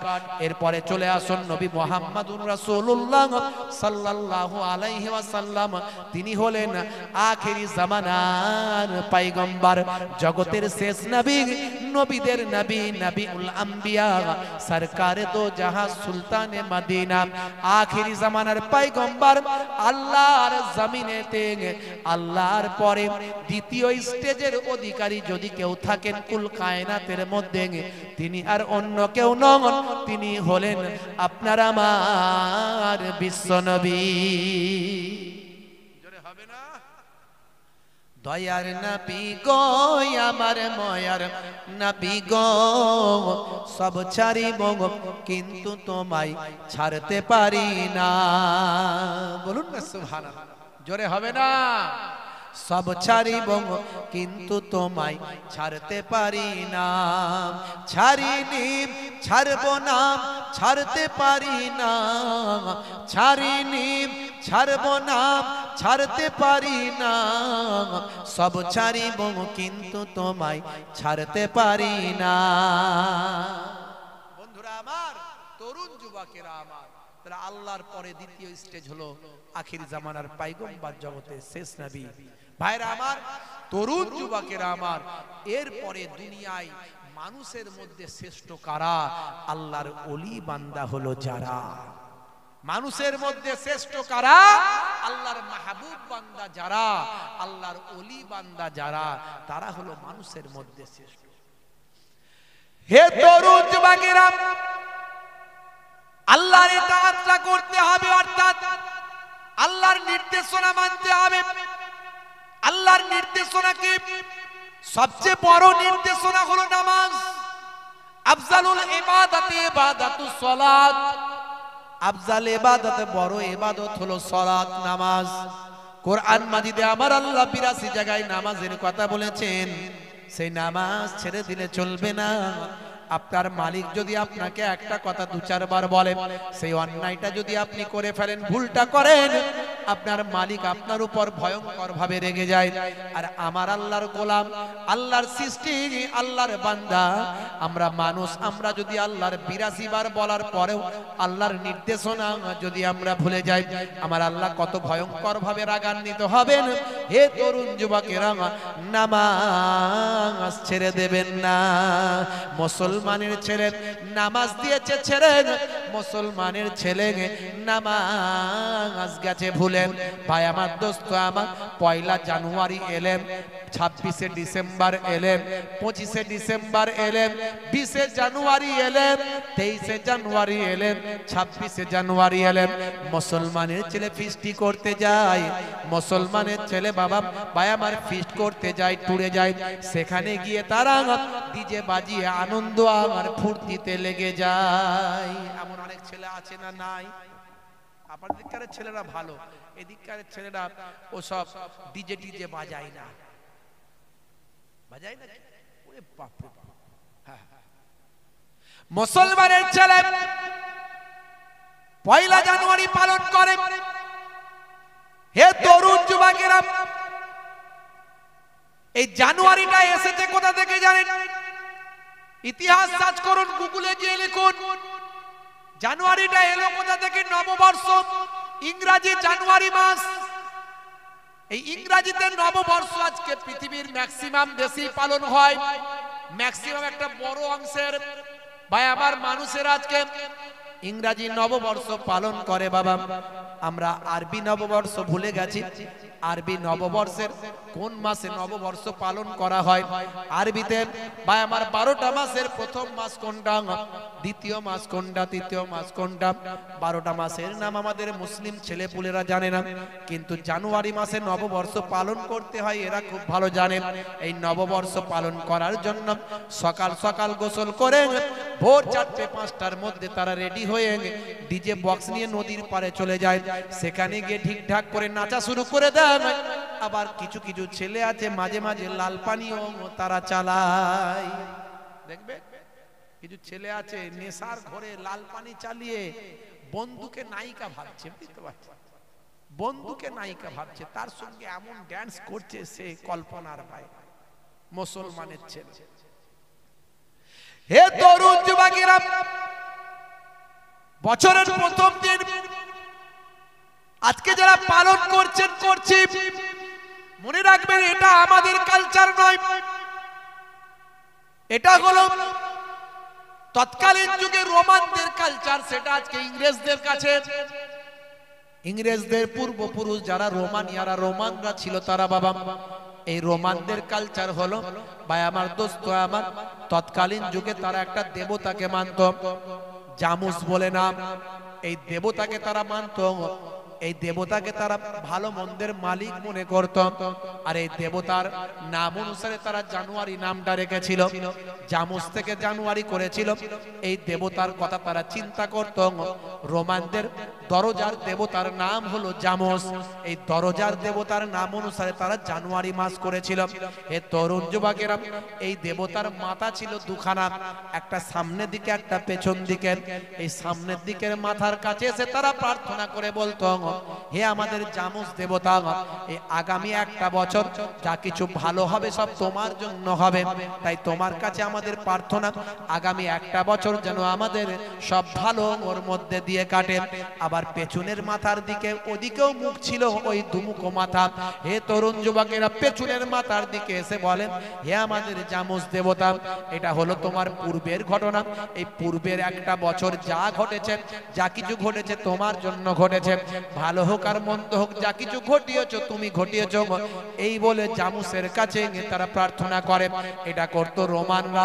হে তরুণ যুবকেরা, সেই রোমানদের দেবতার নাম হলো জামুস, আর এই জামুসের নামকরণে তারা নাম রেখেছিল জানুয়ারি। আর মুসলমানের ছেলে সেই জানুয়ারি মাস এলে বলে হ্যাপি নিউ ইয়ার, দেখ আমার বাহার, ঠিকঠাক ঠিকঠাক। বাপ রে বাপ। হে তরুণ যুবকেরা, হে আমার বন্ধুরা, শুনে কে দিন বাবা, মনে রাখবেন বাবা, আজকে যারা নৃত্য করছেন, আজকে যারা ইহুদি নাসারাদের অনুসরণ করছেন, আজকে যারা তাদের মতো ডিজে বাজিয়ে ভাই আমার কেক কেটে প্রথম ভোর হতে না হতেই খাবার খেয়ে ভাই আমার দোস্ত আমার তাদের কালচারকে গ্রহণ করেছেন। কালচার যদি গ্রহণ করতে হয়, আমরা বাংলা নববর্ষকে পালন করতে পারি, ভাই আমার বাংলা নববর্ষকে আমরা মনে করতে পারি এটা হলো আমাদের প্রথম বর্ষ। পালন করা মানে মনে করা, স্মরণ করা। হে তরুণ যুবকেরা, কারণ আমরা যেহেতু বাঙালি, বাঙালি হিসাবে আমি গর্বিত, ইন্ডিয়ান হিসাবে আমি গর্বিত। I am proud for my by আমার ইন্ডিয়ান, বা আই এম ইন্ডিয়ান, আমি ইন্ডিয়ান হওয়ার কারণে আমি গর্বিত। আই লাভ মাই ইন্ডিয়া, আমি আমার দেশকে ভালোবাসি, আমি আমার বাংলাকে ভালোবাসি, আমি প্রাউড, আমি গর্বিত ফর মাই আমার বেঙ্গলিয়ান, আমার বাঙালি হওয়ার কারণে আমি গর্বিত। আমি আমার বাংলাকে ভালোবাসি, আই লাভ মাই বেঙ্গলি, আমি আমার বাংলাকে ভালোবাসি। তাই আমরা বাংলা মাস অনুযায়ী ভাই আমার বাংলা মাসকে আমরা মনে করতে পারি যে এটা হলো বাংলার বৈশাখ মাস। এ তরুণ যুবকেরা, কিন্তু আমরা আরবির মাসকে ভুলে যাই। আরবিতে মুহররম মাস হচ্ছে আরবি 12টা মাসের মধ্যে মধ্যে প্রথম সেটা ছেড়ে দিয়ে আজকে রোমানদের দেওয়া আমরা জানুয়ারি নিয়ে আমরা পালন করি, জানুয়ারিকে সেলিব্রেট করি, জানুয়ারি মাসেরকে নিয়ে আমরা আনন্দ ফুর্তিতে মত্ত হয়। এ তরুণ যুবকেরা বিভিন্ন ভাবে অশ্লীলতা সেদিন শুরু করি, কিছু মানুষ লাল পানি চালায়, সিগারেটের ধোঁয়া ওড়ায়, আর ডিজে বাজিয়ে হে মুসলমানের ছেলে যারা নৃত্য করে নাচ গানে মত্ত থাকে। ভাই আবু দাউদ শরীফের হাদিস বিশ্বনবী আমার জানিয়ে দিয়েছেন, সোনার জবানে বলেছেন, দুনিয়াতে যাদের অনুসরণ করবে অনুকরণ করবে তাদের সঙ্গেই কিয়ামতের দিনে তোমাকে তোলা হবে। হে তরুণ যুবকেরা, আপনাকে আমাকে আল্লাহর নির্দেশনা পালন করতে হবে। আল্লাহর নির্দেশনা মানে নামাজ, নামাজ ছেড়ে দিলে হবে না। আজকে আপনি ভাই আমার ডিজে না বাজিয়ে ফিস্ট না করে, যেহেতু ইংলিশ নববর্ষকে আমরা অস্বীকার করতে পারি না, সারা পৃথিবীর মানুষের একটা বড় অংশ ইংলিশ নববর্ষ পালন করে, তাই আমরা ওইভাবে সেলিব্রেট ওইভাবে পালন না করে আজকের দিনে প্রতিশ্রুতিবদ্ধ হতে পারি যে আগামী ইংরাজি 2024 সালটা আমি একদিনের জন্য নামাজ ত্যাগ করব না। কারণ আমার নবী, দয়ার নবী, দো জাহানের বাদশাহ হাবিবুল্লাহ, তিনি নিজেও জানিয়ে দিয়েছেন নামাজ হলো ইসলামের একটা খুঁটি। আসসালাতু ইমাদুদ্দিন, দিনের খুঁটি হলো নামাজ। যে দিনের খুঁটিকে মজবুত করলো, সে নামাজকে মজবুত করলো। সে দিনের খুঁটিকে মজবুত করলো। যে নামাজকে ছেড়ে দিল সে দিনকে ধ্বংস করলো, দিনের খুঁটিকে নষ্ট করলো। তাই আজকে আমরা প্রতিশ্রুতিবদ্ধ হতে পারি নামাজ ছেড়ে দেব না। বন্ধুরা আমার, তরুণ যুবকেরা আমার, মুরব্বিয়ানেরা আমার, নামাজ যদি কেউ ইচ্ছাকৃত হবে ছেড়ে দেয় তার কি হবে? 14টা শাস্তি হবে। কতগুলো শাস্তি? নামাজ যদি কেউ ইচ্ছাকৃত হবে ছেড়ে দেয় তার 14টা শাস্তি হবে। দুনিয়াতে হবে 5টা। দুনিয়াতে হবে কটা? দুনিয়াতে হবে 5টা, মৃত্যুর সময় হবে 3টে, আর কবরে গেলে হবে 3টে, আর কিয়ামতের দিনে হবে 3টে। নামাজ যদি কেউ ইচ্ছাকৃত হবে ছেড়ে দেয় তার টোটাল শাস্তি হবে 14টা। তার মধ্যে দুনিয়াতে হবে 5টা। বেনামাজির চেহারায় নেককারের জ্যোতি থাকবে না, তার চেহারা দেখলে নেককার লোক বলে মনে হবে না। বেনামাজির রুজি রোজগারে বরকত হবে না। 2 নাম্বার, রুজিতে কোনোদিন বরকত পাওয়া যাবে না। হুজুর তাবিজ করে দেন, তাবিজ করে দেন, সেই রকম যদি হুজুর হয় তাবিজও করে দেবে, বলবে বাবা নামাজ ছেড়ে দেবে না, নামাজ ছেড়ে দিলে তোমার তাবিজে কোনো কাজ হবে না।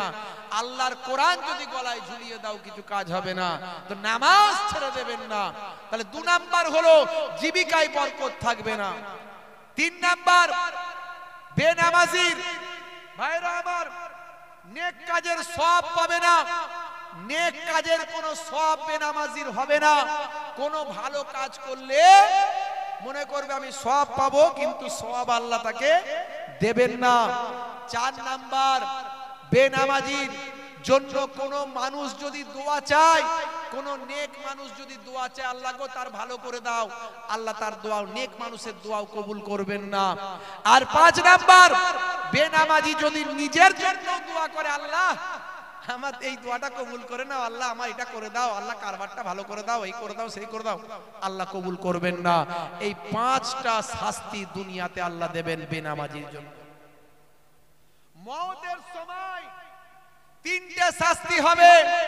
মওতের সময় 3টে শাস্তি হবে। 1 নাম্বার হলো বেইজ্জতের সঙ্গে মওত হবে বেনামাজি। মওতটা হবে বেনামাজির বেইজ্জতের সঙ্গে। 2 নাম্বার, মওতটা হবে ক্ষুধার্তর সঙ্গে।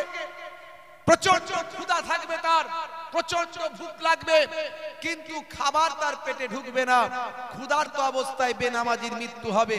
3 নাম্বার, পিপাসার্ত অবস্থায় মৃত্যু হবে। প্রচন্ড পিপাসায় কলিজা ফেটে যাবে, যেন মনে হবে যা পানি দেবে সব খেয়ে নেব, কিন্তু পানিও তার পেটে ঢুকবে না। এই মওতের সময় 3টে শাস্তি। আর কবরে গেলে কটা শাস্তি হবে বেনামাজির? 3খানা শাস্তি হবে। মনে রাখবেন, 1 নাম্বার শাস্তি হলো কবরে দেওয়ার পরে দুদিকের মাটি এমন সংকীর্ণ হয়ে যাবে, চেপে আসবে। হাদিসের ভাষায় বলা হয়েছে একদিকের পাঁজর অন্য দিকের পাঁজরের সঙ্গে ঢুকে যাবে।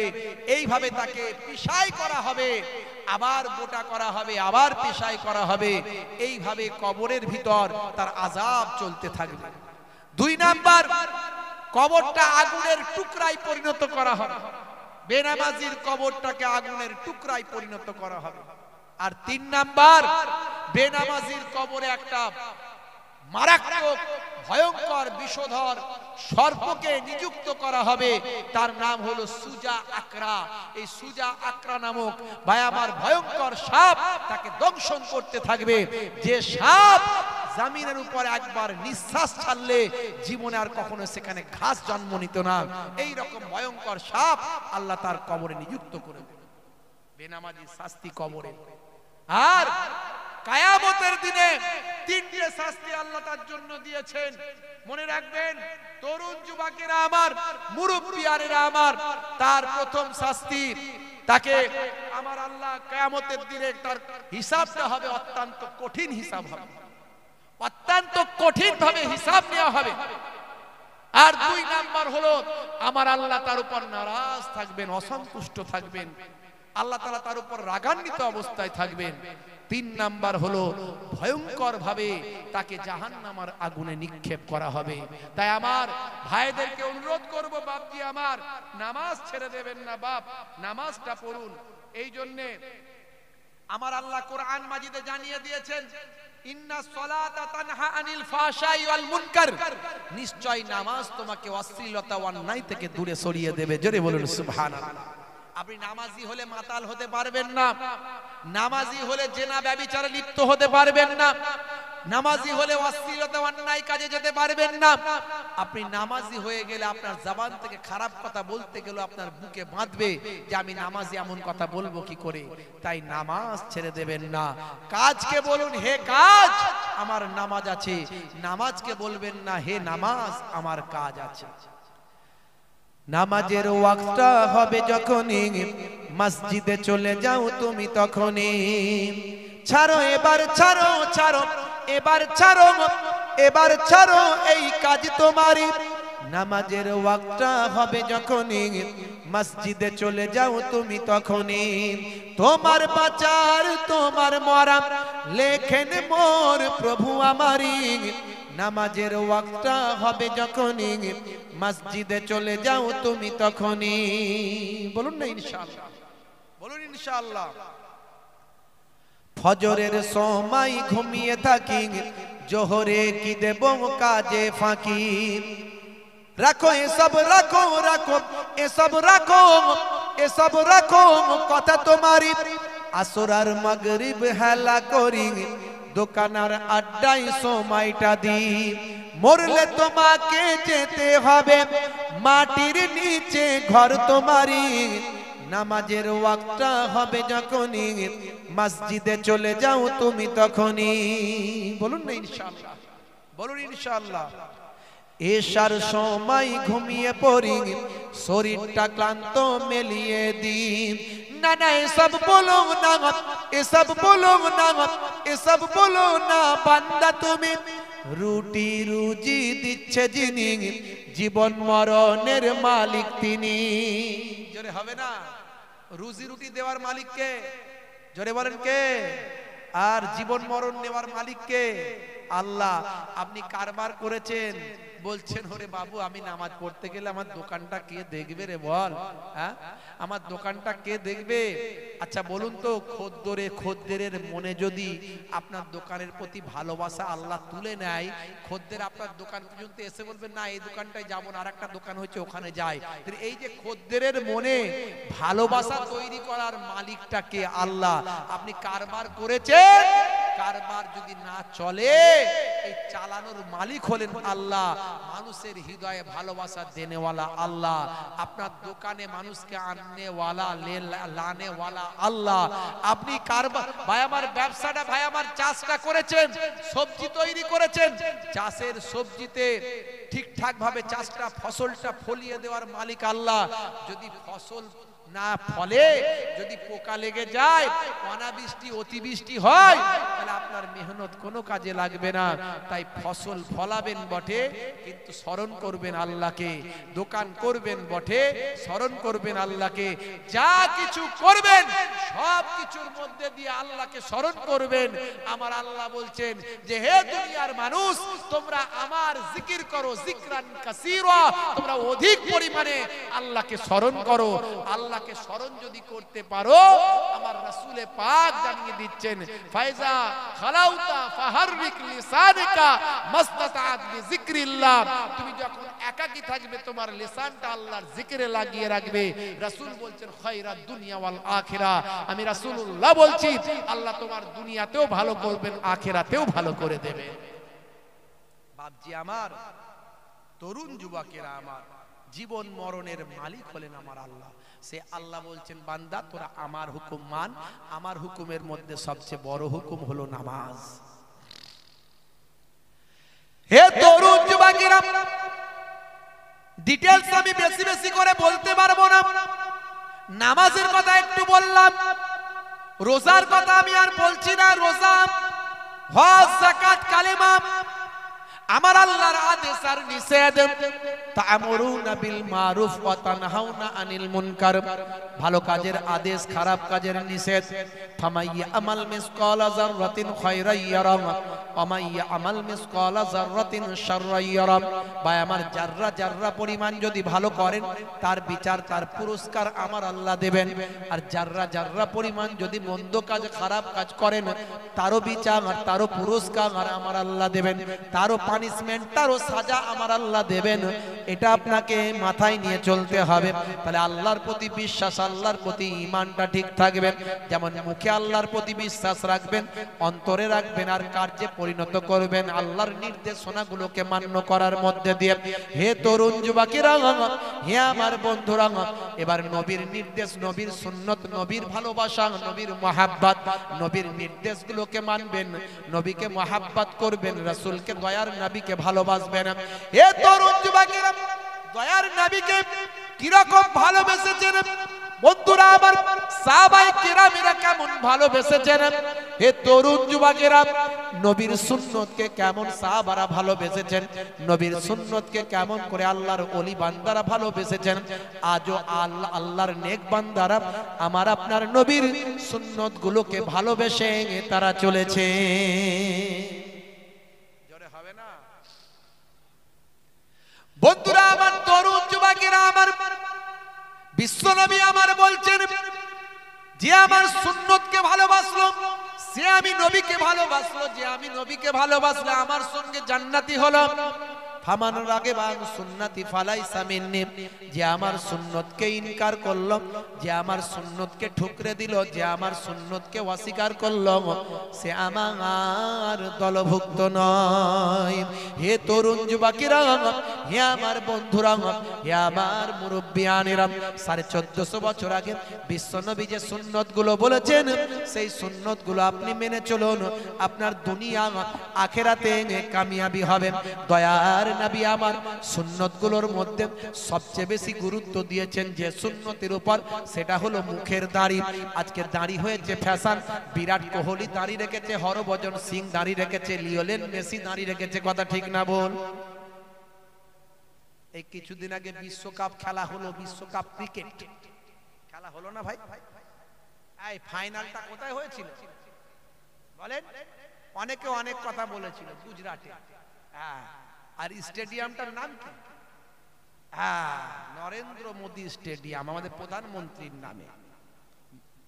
বন্ধুরা আমার, আপনারা জানেন পুরো টুর্নামেন্টে ভালো খেলা খেলেছিল বিরাট কোহলি। অনেক নাম বিরাট কোহলি, মুখে তার দাড়ি আছে দেখবেন ছোট ছোট, এখন আবার বিরাট কোহলির মতো অনেকে দাড়ি রাখছে, বিরাট কোহলির সুন্নত, ওটা নবীর সুন্নত নয়, বিরাট কোহলির সুন্নত।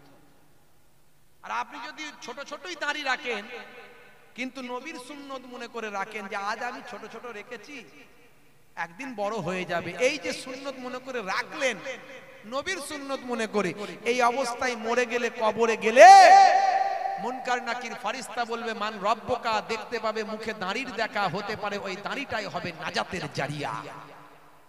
জোরে হবে না?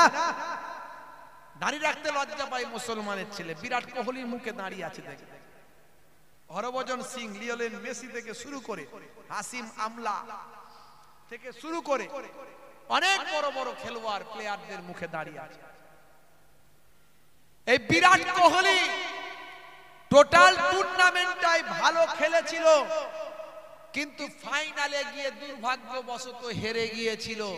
হার জিতের খেলা তো হার জিতের, আপনারা দেখেছেন বন্ধুরা আমার, তরুণ যুবকেরা আমার, এই খেলায় হার জিত নিয়ে অনেকে অনেক কথা বলেছে। কে মাঠের দোষ দিচ্ছে, কে জায়গার দোষ দিচ্ছে, কে অমুকের দোষ দিচ্ছে, কে তমুকের কথা বলছে, কে কোন খেলোয়াড়ের কথা বলছে। ভাই খেলায় হার জিত থাকবে, আমার দেশের প্লেয়াররা আমাদের গর্ব, আমার দেশের প্লেয়াররা আমার দেশের সম্মান, যে কোনো ভাবে আমার দেশের সম্মান বিশ্বের যদি সম্মানিত হয় আমার দেশ, এটা আমি গর্ববোধ করি। তো মনে রাখবেন, আমি একটা জিনিস আপনাদের বোঝাতে চাই, বিরাট কোহলি হেরে যাওয়ার পরে তিনি কেঁদেছিলেন, আর তার এগেনস্টে যে দল ছিল, কোন দল জিতেছিল বলেন? অস্ট্রেলিয়া। সে অস্ট্রেলিয়ার ক্যাপ্টেনের নাম কি? গ্রেট ম্যাক্সওয়েল, তাই তো নাকি? ঠিক বললাম? আচ্ছা, ব্যাট কামিংস। আচ্ছা, ও যে তাহলে এসে, আচ্ছা যাই হোক, আপনারা ঠিক বলছেন, হয়তো আমি ভুল বলছি কিনা জানি না। তো ম্যাক্সওয়েল বলে নাম, যিনি ওই সময় ওই সেরা ম্যাচ খেলেছিলেন অস্ট্রেলিয়ার সম্ভবত, তিনি এসে বিরাট কোহলিকে পাশে গিয়ে দাঁড়িয়েছিলেন। ওই সময় তিনি সেলিব্রেশন করেন। আমার বলার উদ্দেশ্য এটা, গ্রেট ম্যাক্সওয়েল তিনি, আমি তো খেলা দেখিনি, হয় তিনি ক্যাপ্টেন ছিলেন কিংবা ওই ম্যাচের একজন সেরা খেলোয়াড় ছিলেন। তো যাই হোক, তিনি কিন্তু বুঝতে পারলেন যে এই টোটাল টুর্নামেন্টে ভালো খেলেছে যিনি, সেই বিরাট কোহলি আজকে কিন্তু খুব মর্মাহত, খুব দুঃখিত, তিনি কাঁদছেন। তা আমি জিতেছি বটে, কিন্তু জেতার পরেও আমার সেলিব্রেশন করার থেকে, আনন্দ উপভোগ করার থেকেও আমার বন্ধু আজকে ভালো খেলে দুঃখ পাচ্ছে, তার পাশে গিয়ে দাঁড়ানো উচিত। তাই 10 নাম্বার জার্সিটা নিয়ে গিয়ে বিরাট কোহলিকে বলেছিল সই করে দিতে। এই যে সৌজন্যবোধ, আমার বলার উদ্দেশ্য এই পয়েন্টটা, এই যে সৌজন্যবোধ দেখিয়েছিল, এটা তারা দেখিয়েছে, তারা দুজন খেলোয়াড় একে অপরকে দেখিয়েছে। আজকে আমরা এই নবীর নির্দেশ, আমার নবী সৌজন্যবোধ দেখাতে বলেছেন। আমার নবী, বিশ্ব নবী, সোনার জামানে 1450 বছর আগে বলেছেন, হাক্কুল মুসলিমে আলাল মুসলিমে খামস, মুসলমান মুসলমানের উপর হক হলো 5টা, অন্য হাদিসে বলা হয়েছে 6টা। রাদ্দুস সালাম, সালামের জবাব দাও। কেউ তোমাকে সালাম দিলে তুমি অবজ্ঞা করবে না, সৌজন্যবোধ দেখাবে। তোমার শত্রু হলেও তুমি তার সালামের জবাব দেবে, না হলে সালামের জবাব না দিলে কঠিন গুনাহগার হবে, কারণ সালামের জবাব দেওয়াটা ওয়াজিব। তাই সালামের জবাব দাও। ওয়াইয়াদাতিল মারিজ, বিমারি মানুষ, অসুস্থ মানুষ হলে তাকে তুমি দেখতে যাও। দেখুন সৌজন্যবোধ, আমার নবী সৌজন্যবোধ শিখিয়েছেন। অসুস্থ মানুষ হলে তাকে তুমি দেখতে যাও, তার সেবা শুশ্রূষা করো। তুমি যাতায়াতের পথে, যাওয়া আসার পথে তোমার জন্য আল্লাহর মালাইকা ফেরেশতারা গুনাহ মাফির জন্য দোয়া চাইবে। বুঝতে পারছো? তাহলে অসুস্থ মানুষকে দেখতে যাওয়া, এই সৌজন্যবোধ আমার নবী শিখিয়েছেন। ওয়াইত্তিবাইল জানাইজ, জানাজার নামাজটা কিসের নামাজ বলেন? ফরজ, সুন্নত, নফল না কি? এটা কি ওয়াজিব, কি নামাজ? জোরে বলেন। ফরজে কিফায়া। এই ফরজে কিফায়া আর ফরজে আইন এর মধ্যে পার্থক্য আছে। ফরজে কিফায়া হলো কিছু জন যদি পড়ে নেয় সবার পক্ষ থেকে হয়ে গেল, আর ফরজে আইন প্রত্যেককে পালন করতে হবে। তাহলে ফরজে কিফায়া জানাজার নামাজ, কিছু মানুষ যদি নামাজ পড়তে যায় সারা গ্রামবাসীর হক পালন হয়ে যাবে। কিন্তু আমরা কি করি, কিছু মানুষ যায় না, সবাই যায়, সবাই যায়। অন্য জায়গায় কিতাবে বলা হয়েছে যে নামাজ জানাজার নামাজে অংশ নিল আল্লাহ তার নামাজ আমলে উহুদ পাহাড় পরিমাণ সওয়াব লিখে দেবেন। জোরে হবে না ভাইরা আমার? ওয়াজ জীবনে অনেক শুনেছেন, শুনবেন। আমি যে কথাগুলো বলছি একটু মাথায় রাখবেন। আমার নবী বলেছেন বাবা বেশি ওয়াজ শুনতে হবে না, তাদারিসুল ইলম, ইলমের দার্স নাও ফিল লাইলে, রাতের বেলা সাআতান, 1 ঘন্টা। 1 ঘন্টা যদি তুমি সঠিক সত্য ঠিকঠাক যদি তালিম নাও, খায়রাত দুনিয়া ওয়াল আখিরা, আমার আল্লাহ তোমার ভাই আমার খায়রুম মিন আহিয়াইহা, সারা জীবন নফল ইবাদতের থেকে ভালো। জোরে বলুন সুবহানাল্লাহ। বন্ধুরা আমার, তাহলে জানাজার নামাজে আপনি অংশ নিলেন, এটা হলো সৌজন্য দেখানো। আমরা ফরজে কিফায়ার নামাজে সবাই যাই, কারণ আমরা উহুদ পাহাড় পরিমাণ সওয়াব নিজেদের নামাজ আমলের পেতে চাই এবং সৌজন্য বোধ দেখাই যে জানাজার নামাজটায় হাজির সবাই হতে হবে। এই যে সৌজন্য বোধ আমার নবী শিখিয়েছেন, এরকম অসংখ্য আমি বলতে পারি, বেশি কথাই যাব না। হে তরুণ যুবকেরা, 1450 বছর আগে বিশ্বনবী আপনাকে আমাকে যা শিখিয়েছেন সবের মধ্যে বিজ্ঞান আর বাস্তবতা আছে, সবের মধ্যে আন্তরিকতা আছে, মহাব্বত আছে, প্রেম আছে, ভালোবাসা আছে।